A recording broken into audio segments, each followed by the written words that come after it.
습니다.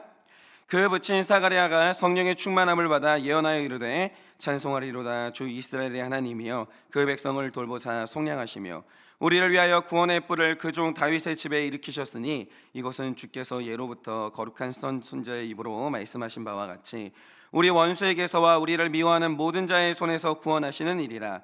우리 조상을 긍휼히 여기시며 그 거룩한 언약을 기억하셨으니 곧 우리 조상 아브라함에게 하신 맹세라. 우리가 원수의 손에서 건지심을 받고 종신토록 주의 앞에서 성결과 의로 두려움이 없이 섬기게 하리라 하셨더라.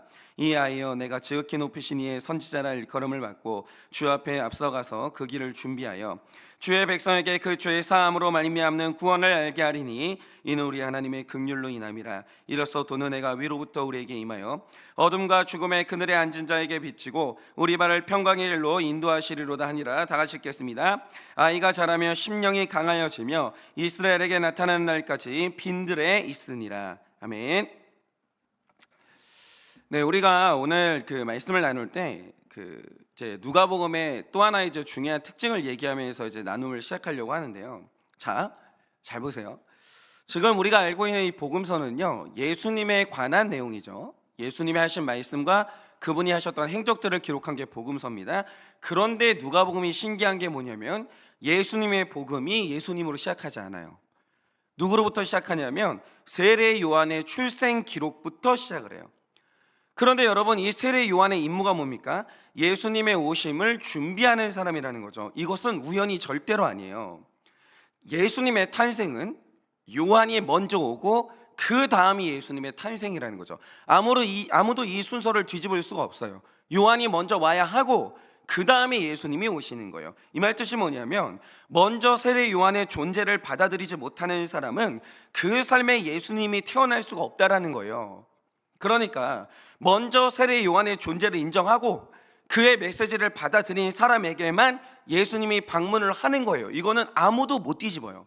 굉장히 중요합니다.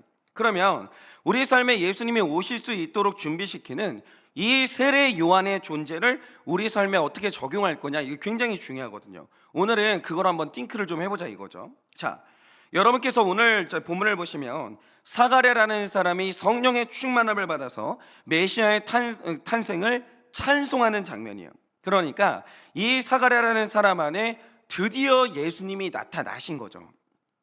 그러면 이 말 뜻이 뭐냐? 사가랴는 먼저 세례 요한의 존재를 받아들이면서 하나님의 주권을 인정했다는 거예요. 그게 먼저 있었다는 거예요. 예수님을 인정하는 게 먼저가 아니에요. 세례 요한의 존재를 받아들이는 게 먼저라는 거죠. 그러면 이게 뭘 의미하는가? 여러분이 다 아시는 것처럼 이 사가랴는요, 세례 요한의 아버지입니다. 근데 중요한 건 이겁니다. 사가랴가 요한이 탄생했는데 그걸 기뻐했을까요? 이게 중요한 거예요. 사가랴는 처음 요한이 자기 삶에 찾아왔을 때 오늘처럼 찬송하지를 못했다라는 거예요. 그러면 왜 그는 처음에 자기 아들이죠, 세례 요한의 탄생을 받아들이지 못했던 이유가 뭘까? 그건 이제 요한의 탄생 스토리를 먼저 봐야 되는데요. 자, 누가복음 1장 5절부터 7절 말씀을 보시면 사가랴와 그의 아내 엘리사벳에 대한 소개가 먼저 나옵니다. 그런데 이 소개에서부터 불균형이 시작이 돼요. 그게 뭐냐? 이 사가랴라는 사람은 아비야 반열의 제사장이라는 이스라엘 사람이면 모두가 인정하는 명문가 사람이에요. 명문 제사장 가문 출신이라는 거죠. 심지어 재정을치 사회였던 이스라엘에서 가장 존경받던 사람 중에 하나가 제사장이에요. 그런데 소개가 이것뿐이냐? 그렇지 않아요. 6절을 보면 그가 사람에게 인정받는 의인이 아니라 하나님 앞에서 인정받는 의인이었다는 거예요. 그런데 하나님 앞에서 의인이었다라는 말의 뜻은 행위가 완전했다 이 뜻이 아니고요, 그의 가정이 예수님이 오실 택함받은 가정이었다 이걸 말하는 거예요. 그런데 이상한 게 뭐냐? 신앙생활도 모태신앙이에요. 직분도 보통 직분을 가진 게 아니에요. 그러니까 오늘 말로 얘기하면 이 사람 부모님이 목회자였고 장로님이었고 이랬다라는 거예요. 심지어 영적으로도 하나님이 택하신 사람이에요. 그런데 1장 7절을 보면 이 가정이 잉태를 하지 못했다라고요. 그러니까 이 기록이 쭉 말하는 게 뭐냐면 이 가정에는 마땅히 하나님이 주신 축복이 나타나야 되는데 이렇게 좋은 집안 사람인데 잉태를 못하는 거예요. 자녀가 없는 거예요. 그러니까 하나님이 인정하신 의인의 가정이라면 응당 있어야 되는 현상이 바로 생명을 낳는 역사인데, 언뜻 보면 영육간의 겉으로 보면 완벽해 보이는 이 집에 하나님이 가장 중요한 잉태의 복을 허락하지 않고 있는 거예요. 그러면 우리가 여기서 생각해 봐야 될 게, 지금 이 두 사람 가운데 결정적으로 생명의 주인이신 예수님이 찾아오지 못하고 있는 뭔가 영적으로 막혀 있는 뭔가가 있다라는 거죠. 아직 예수님을 받아들일 준비가 안 된 거예요. 그러면 그게 도대체 뭔가? 자, 한번 보자 이거죠. 8절부터 보시면, 당시 제사장들은 자기 가문 사람들의 순서, 즉 성경에 나오는 반열대로 성막의 가장 깊은 곳인 성소를 섬기는 직무를 번갈아 가면서 하고 있어요. 그러니까 1년에 2번씩 당번이 바뀌는 거예요. 그런데 이때가 마침 이제 사가랴의 순서라서 아무나 들어가지 못하는 성소의 깊은 곳에 들어가서 이 사람이 맡은 업무는 분향을 하는 업무였어요. 그런데 여기서 분향이라는 것은 향을 올려드리는 이제 임무인데, 하나님이 정하신 향을 피워서 그 연기를 하늘로 올려보내는 그 임무라는 거죠. 그런데 이게 뭐냐면 성도의 기도를 가시적으로 보여주는 게 향을 올려드리는 거예요. 그러니까 이게 말하는 게 뭐냐면, 사가랴는 늘 하나님께 뭔가를 기도하는 사람이었다, 이걸 말해주는 거예요. 그러면 여러분 생각을 해보세요. 사가랴가 기도했어요. 간절히 기도했는데, 그러면 그가 삶에서 간절하게 기도했던 기도 제목이 뭐였겠냐 이거죠. 당연히 자녀를 주십시오, 이렇게 기도를 했겠죠. 그런데 놀라운 건 12절을 보시면 드디어 천사가 나타나요. 이 천사가 천사 중에 가장 높다라고 하는 가브리엘인데, 그러니까 이 성경에 나타나는 천사는 미가엘 아니면 가브리엘이에요. 미가엘은 뭐냐? 이 군대장이에요. 하나님의 군대장. 이 사람이 나타나면 전쟁이 시작된다, 이 뜻이에요. 가브리엘은 뭐냐? 하나님의 전령이에요. 하나님의 말씀을 그대로 들고 오는 게 가브리엘이라는 거죠. 그러니까 이 가브리엘의 특징이 뭐냐면, 가브리엘은 철저하게 하나님을 수종드는 종인데, 그는 어떤 경우에도 자기 언어를 얘기하지 않아요. 오직 하나님의 말씀을 어떤 사람에게 전달하는 종이에요. 그러므로 만약 가브리엘의 입에서 어떤 말이 나왔다, 절대적인 하나님의 뜻이에요. 절대적인. 그러므로 오늘 사가랴의 귀에 어떤 메시지가 들려진다, 그것은 내 주인 대신 하나님의 나를 향한 음성이라는 거예요. 이거는 지엄하신 하나님의 뜻이에요. 그런데 오늘 이 가브리엘이 어떤 응답을 줍니까? 네가 그동안 했던 기도가 응답됐다라는 거예요. 그러므로 이제 너희 집에는 아들이 태어난다, 이러는 겁니다.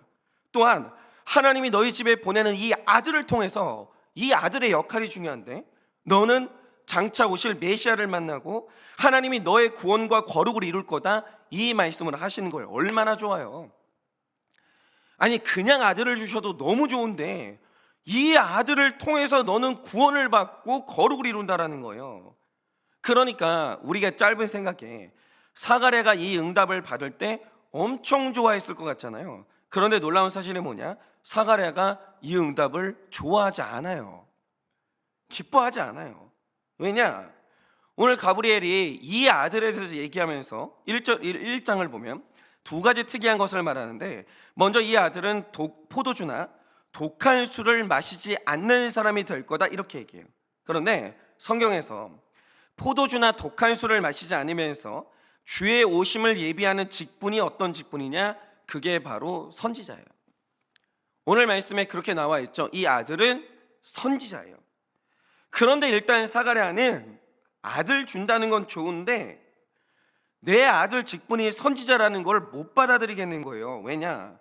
이 당시 부모의 노후는 자식이 책임지는 건데, 이 당시 이스라엘에서 가장 사실 풍족하고 명예로운 직업이 제사장이었거든요. 그리고 내 아들은 그렇게 될 수 있는 아들이에요. 왜냐하면 제사장 집은 세습제이기 때문에 우리 집에서 아들이 태어났으면 내 뒤를 이어서 제사장이 되는 거예요. 그런데 갑자기 가브리엘이 하는 말이 뭐냐? 네 아들은 제사장 못 된다는 거예요. 네 아들은 선지자 될 거라는 거예요. 그런데 이 태어나지도 않은 아이의 직업을 하나님이 선지자로 정하신 거죠. 그럼 이게 어떤 의미냐? 구약시대 내내 나타난 이 선지자라는 직업은 돈 버는 직업이 아니에요. 그리고 선지자 중에서 한 사람도 고난이 없었던 사람이 없어요.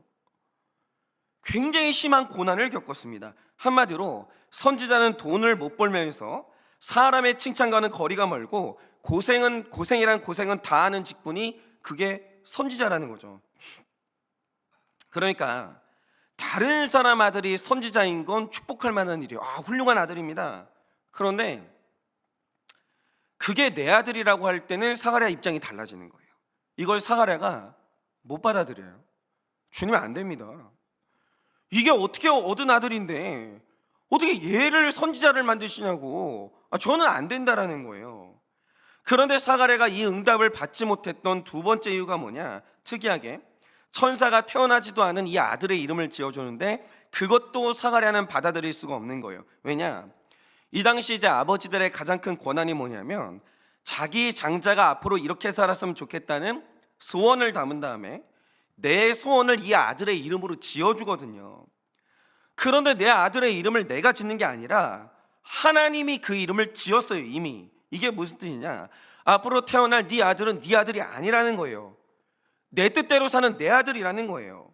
그러니까 사가랴가 내 뜻과 완전히 반대되는 아들을 주실 때, 내가 원했던 아들을 주지 않을 때 이걸 못 받아들여요. 여러분, 우리도 그렇죠. 우리는 다 내가 하나님께 꿈꾸고 있는 내 인생이 있어요. 하나님, 나는 이렇게 살기를 원해요. 나는 이런 인생을 원해요. 저는 사람들 앞에서 이렇게 서고 있어요. 이런 식으로 내가 꿈꾸는 인생의 그림이 있다라는 거죠. 그러니까 특별히 여성분들은요, 인생의 그림이 있어요. 결혼할 때 여성들은 선명한 그림을 가지고 이 결혼을 해요.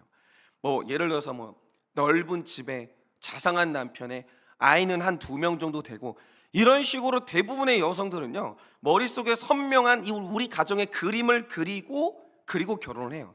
그런데 이제 자기 남편한테 화를 내거나 상처를 받을 때 사실 그 이유가 뭐냐면 이 남편이 내 그림을 망칠 때 견딜 수가 없어요. 내가 그려놓은 아름다운 그림이 있는데 이걸 와장창 망쳐버리는 거예요. 그러니까 그게 싫은 거예요. 내 그림을 망치는 거. 이런 식으로 우리는 내가 원하는 게 있죠. 그런데 하나님이 우리에게 응답하실 때 내가 원했던 걸 주지 않거나 내가 원한 적이 없는 걸 응답으로 주실 때가 너무 많다라는 거죠. 저만 해도 저는 제가 원하는 인생의 그림이 딱 있었어요. 일단 제 인생의 그림에 딸은 없었어요. 왜 그러냐? 저희 아버지가 남녀 차별이 너무 심한 분이기 때문에 딸을 낳는 순간 내 자녀는 우리 아빠한테 인정받을 수 없다, 이게 너무 확실했어요. 제 인생 그림에 제가 딸이 없었다니까요. 나는 아들 둘 정도가 있었어요. 그런데 갑자기 하나님이 우리 집안에, 저희 형의 집안에도 아들만 주셨고 제 쌍둥이 동생의 집안에도 아들만 주셨어요. 저희 집에 딸이 없어요. 나만 우리 집에 딸 주시는 거예요. 여러분, 그 기분을 몰라요. 여러분은 그 기분을 모른다니까요.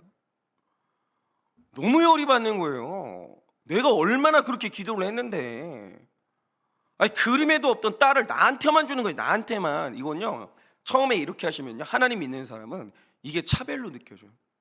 왜 나만? 그러면 제가 목회자 아버지를 원한 적은 있었냐? 그걸 원한 적은 없었지만 좋아요. 목회자 아버지인 건 싫지만 만약 그 아버지가 대형교회 목회자다, 그건 내가 오케이. 그런데 원하지도 않은 목회자 아버지를 주셨는데 그것도 가난하고 작은 교회 목회자 아버지를 주신 거예요. 왜 또 나만? 이 세상에 자기 아버지가 대형교회 목사님인 목회자 자녀도 많은데 왜 나는 이런 식으로 하시냐 이거죠. 왜 나는? 이것뿐입니까? 저는 우리 다 이렇죠. 제가 그렇다는 건 아니에요. 나는 이런 배우자를 꿈꾼 적이 없었는데 도저히 받아들일 수 없는 배우자를 저는 원하는 배우자를 얻었어요. 그렇게. 근데 내가 언제 이런 배우자를 원했냐? 그런데 이런 배우자를 주시고, 주님, 저는 이런 자녀를 원한 적이 없어요. 내가 꿈꾸는 자녀는 이런 자녀가 아니었는데 내가 꿈꿨던 자녀와는 전혀 다른 자녀가 내 앞에 나타났어요. 그리고 도저히 받아들일 수가 없는 질병과 가난과 실패를 주실 때가 있다라는 거죠. 하나님이 내 앞에 그렇게 하실 때가 있어요. 그런데 내가 받아들일 수 없는 하나님의 응답, 이걸 상징하는 게 요한이라는 거죠. 요한은 사가랴가 원했던 아들이 아니에요. 그가 기도하면서 바랬던 아들이 아니에요. 그런데 하나님이 전혀 바란 적이 없는 아들을 주시는 거예요. 그러니까 오늘 사가랴가 이게 바로 네 기도에 대한 하나님의 응답이다라고 할 때 그걸 거절합니다. 못 받아들여요. 그런데 하나님이 주신 응답을 받지 못할 때 우리 삶에 딱 끊어지는 게 뭐냐? 하나님을 향한 찬양이 딱 끊어져요. 여러분, 그게 뭐예요? 그러니까 뭐 저 같은 경우에도 저는 작은 교회를 원한 적이 없어요. 우리 아버지가 작은 교회 목사인 걸 원한 적이 없어요. 저희 아버지가 목회를 하시는데 너무 가난한 거예요. 너무 힘든 거예요. 그러니까 이거를 인정하지 못하니까 하나님을 향한 찬송이 딱 끊어지는 거예요. 그런데 여러분 1장 18절을 보시면 천사가 요한의 탄생을 말할 때 사가랴가 이것을 어찌할리오 이렇게 하는데, 여기서 어떻게는 부정적인 감정을 강화할 때 쓰는 용어예요. 어떻게 이런 걸 내 기도의 응답으로 주시냐 이거예요. 나는 대학 합격을 놓고 기도했는데 불합격을 주시는 거예요. 어떻게 이럴 수 있냐 이거죠. 그런데 그 순간 하나님의 뜻을 못 받아들이는 순간 그때 어떤 일이 일어나냐? 20절을 보면 그가 하나님의 응답인 요한을 받아들이지 못하는 날 내내 입이 막혀버려요. 즉 하나님이 주신 응답을 받아들이지 못하는 한 성도의 입에서 찬양이 끊어질 수밖에 없는 거예요. 바로 이겁니다.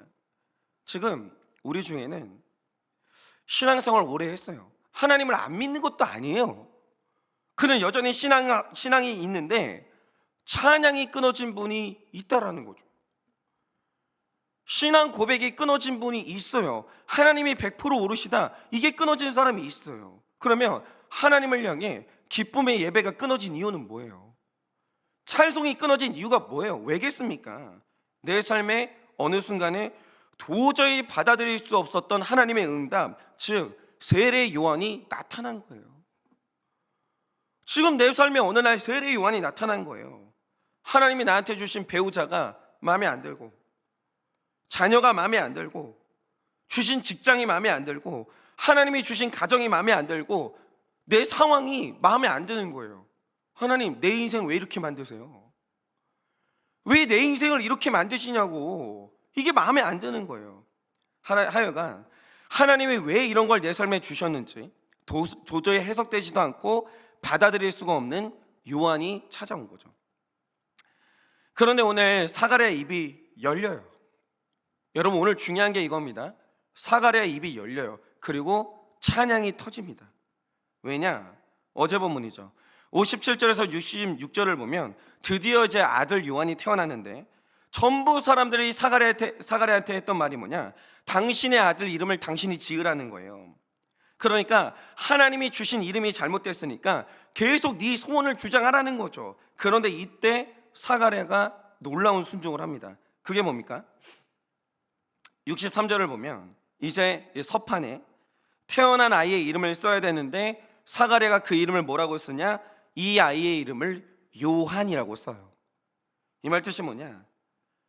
어느 날 사가랴가 내 마음에 들지 않는 이 기도의 응답, 이 요한이 내 구원과 거룩을 위해 주신 가장 탁월한 하나님의 응답이었다, 이걸 받아들이고 해석을 해낸 거예요. 그리고 놀라운 것은 오늘 본문이죠.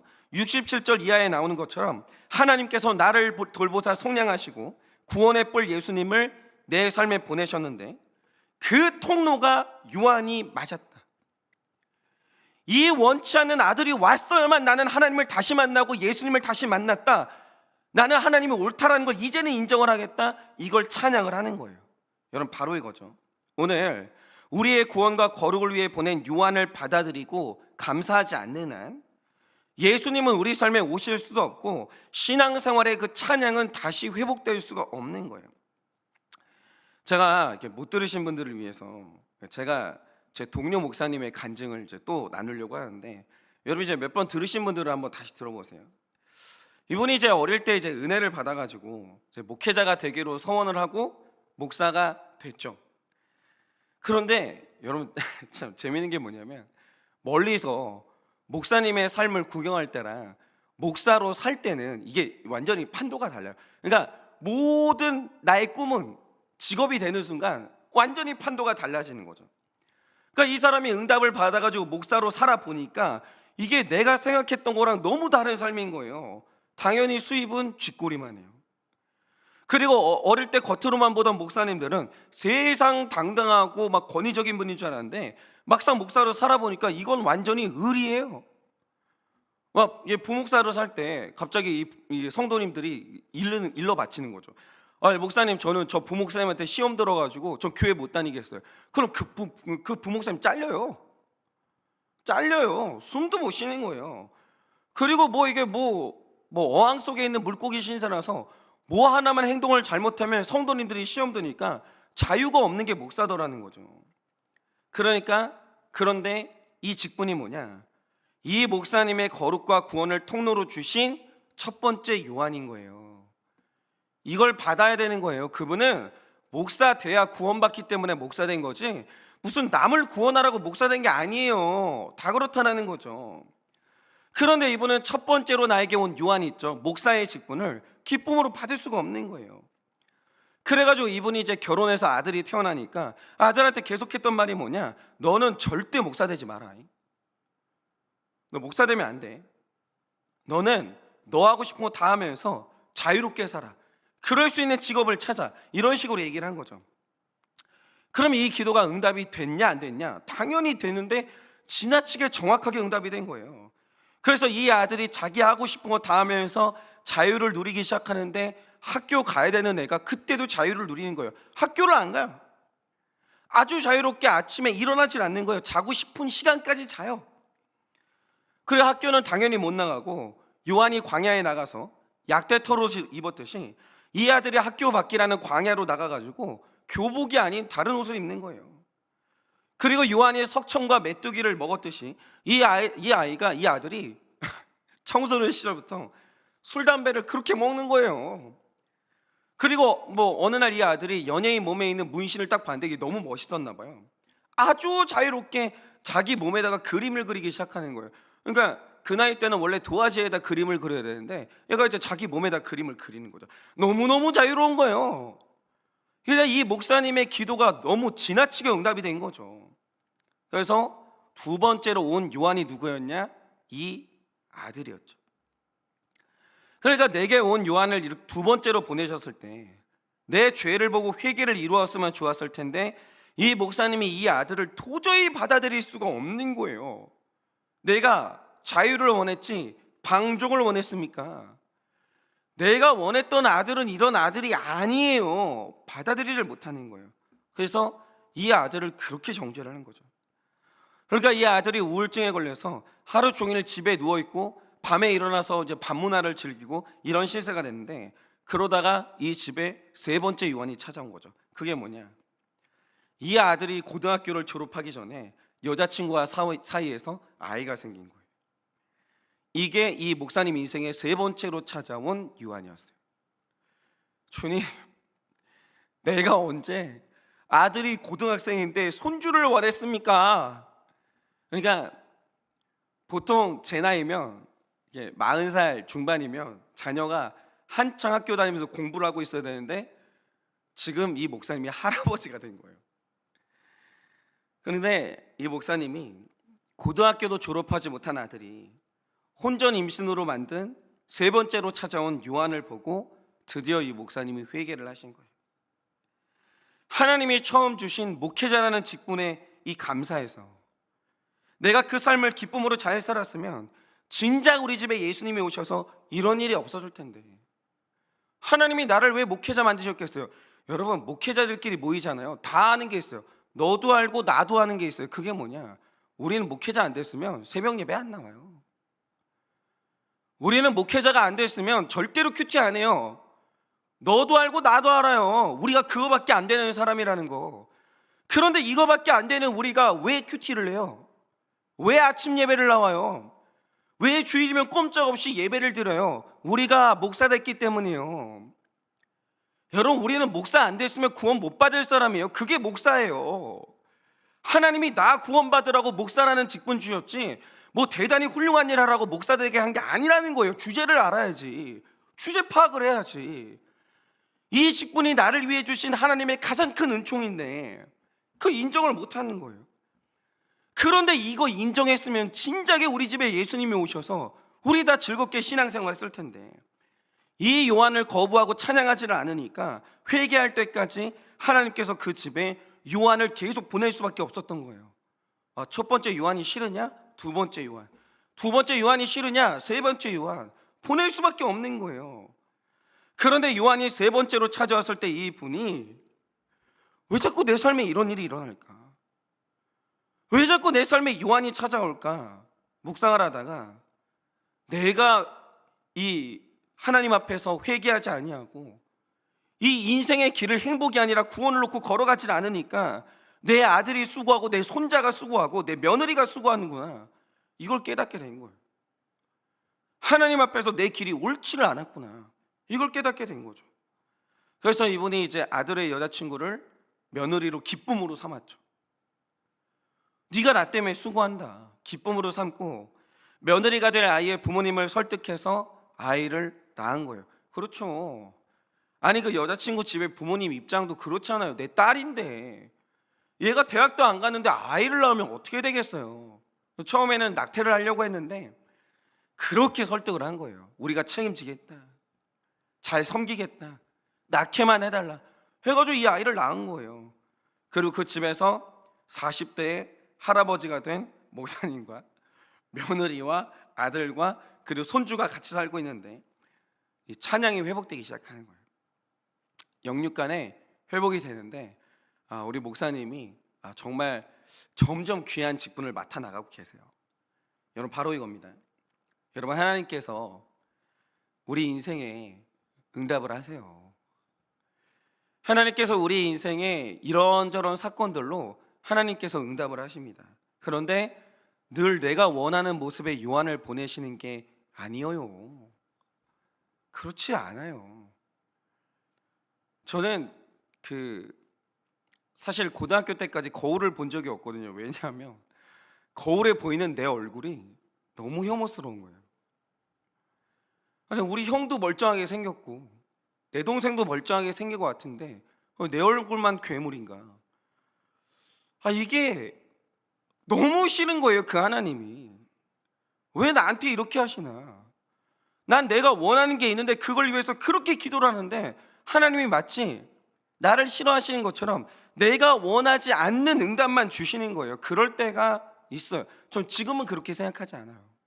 지금은 그렇게 생각하지 않는데 하나님이 내가 원하지 않았던 아들 요한을 보내실 때가 있다라는 거죠. 그런데 여러분, 이 요한이 어떤 요한이에요? 하나님이 우리 삶에 보내주시는 그 요한은 그냥 요한이 아니에요. 이 아들이 내 삶에 예수님 오실 길을 예비하는 요한이에요. 그 요한 없으면 예수님 못 만나요. 여러분이 그 요한을 만나지 못했다면 회개할 수 있을 것 같으세요? 여러분이 그 요한을 만나지 못했으면 일평생 겸손할 수 있을 것 같으세요? 여러분이 그 요한을 만나지 못했다, 여러분이 기도나 하겠어요? 새벽 예배를 나온다, 하나님 앞에 눈물로 기도한다, 내 인생이 겸손한다, 인생의 목적은 행복이 아니었구나, 구원이었구나, 이걸 안다, 천만의 말씀이에요. 그렇게 안 돼요. 그렇게 안 되는 거예요. 여러분이 인생의 목적은 행복이 아니라 구원이었구나, 내 인생의 가장 중요한 건 돈이 아니라 예수님이었구나, 이거 깨달으시려면 그 요한이 와야 되는 거예요. 요한 없이는 아무도 예수님을 못 만나요. 그러므로 이 요한이 내가 원하는 요한은 아니었지만 이 아들만한 효자는 없었던 거예요. 이걸 받아들이고 못 받아들이고가 얼마나 중요한지를 몰라요. 못 받아들이니 찬송이 안 나와요. 그런데 받아들이는 바로 그날 하나님 앞에 찬송이 나오는 거예요. 그래서 그랬구나. 내가 예수님 만나려면, 내가 거룩하려면, 내 인생의 본질이 뭔지를 깨달으려면 나는 그 요한을 만났어야 되는구나, 이걸 깨닫는 순간 드디어 그 인생에 찬송이 터지는 거예요. 여러분 삶에 어떤 요한이 왔습니까? 내가 그렇게 기도했는데 하나님이 내가 원했던 기도 응답하고 전혀 다른 응답을 주시는 거예요. 원치 않는 자녀가 왔습니까? 원치 않는 상황이 왔습니까? 아니 직장에서, 학교에서 원치 않는 일들이 막 벌어집니까? 그러면 왜냐 이거죠. 여러분, 성도의 삶에 일어난 일에는 어떤 것도 우연이 없어요. 그 많은 사람들 중에 하필이면 사가랴의 집에 선지자가 태어났고, 이 아들은 일평생 죽는 그날까지 빈들에서 살아요. 근데 이게 재수가 없어서 온 사건이 아니라는 거예요. 하나님이 나를 치셔서 오는 사건이 아니라는 거예요.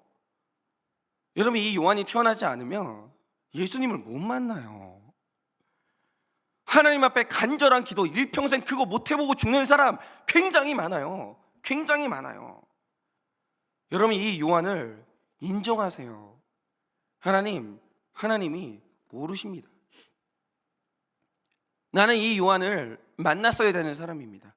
이 요한 만났으니까 내가 기도하고, 이 요한을 만났으니까 내가 예배를 나오고, 이 요한을 만났으니까 내 인생의 목적이 구원이 된 거 아니냐 이거죠.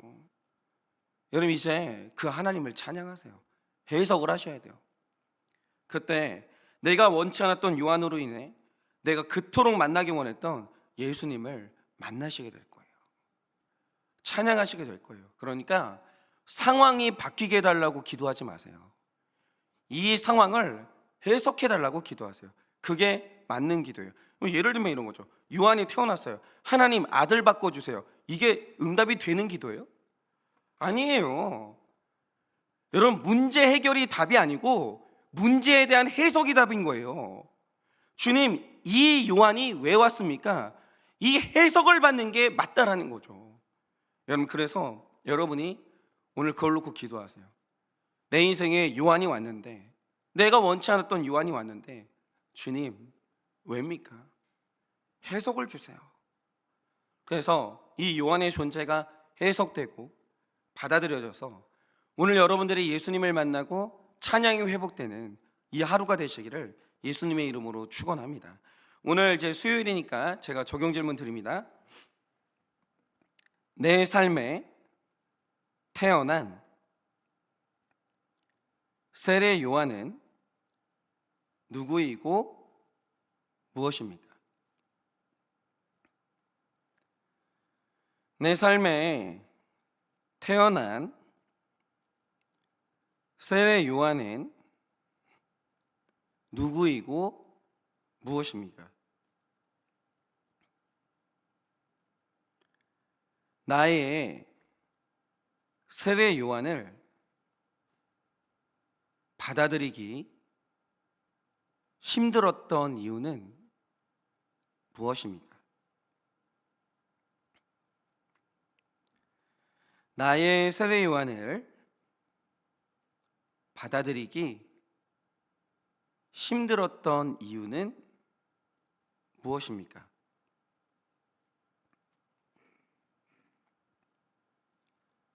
하나님의 100% 오르심을 믿으십니까? 하나님의 100% 오르심을 믿으십니까? 나의 세례 요한을 통해 만난 예수님이 있으십니까? 나의 세례 요한을 통해 만난 예수님이 있으십니까? 네, 이 시간에 제가 기도하고 축도함으로 예배를 마치겠습니다. 기도하겠습니다.